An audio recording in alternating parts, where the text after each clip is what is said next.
খুব শখ করে গিয়েছিলাম পুডিং বানাতে। এটা খুবই ট্রেন্ডিং এবং ভাইরাল একটা রেসিপি। তো আমিও ভাবলাম আমিও ট্রাই করি।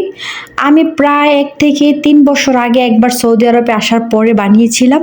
আর আজকে ভাবলাম একটু ট্রাই করি, দেখি কেমন হয়। তো একটা ডিম দিয়ে ট্রাই করব। হ্যালো এভরিওয়ান, আমি আইমানের মা। আমার চ্যানেলে তোমাদের সবাইকে স্বাগতম। অবশ্যই তোমরা আমাকে একটা সাবস্ক্রাইব করবে, একটা লাইক করবে।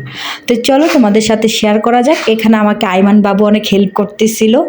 এখানে হচ্ছে আমি দুধটাকে একদম ঘন করে জাল করে নিয়েছি, একটা ডিম দিয়েছি, ডিমটাকে ফেটে একসাথে মিক্স করে নিয়েছি। আমি প্রথমে ক্যারামেল করে নিয়েছি।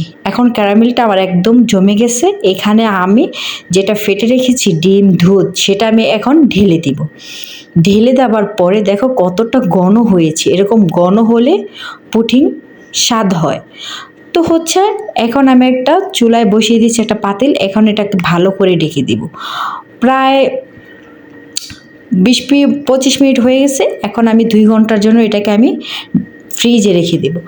সুন্দরই হয়েছিল, বাট এত জোরে ঝাঁকি দিছি, ঝাঁকির ঠেলায় পুডিং হয়ে গেছে ইতিহাস। তো কেমন লাগলো ভিডিওটা অবশ্যই সবাই আমাকে জানাবা। কিন্তু খেতে একটু ভালো লাগছিল, আমার হাজবেন্ড পছন্দ করেছিল খেতে। এই পর্যন্তই ছিল, টাটা।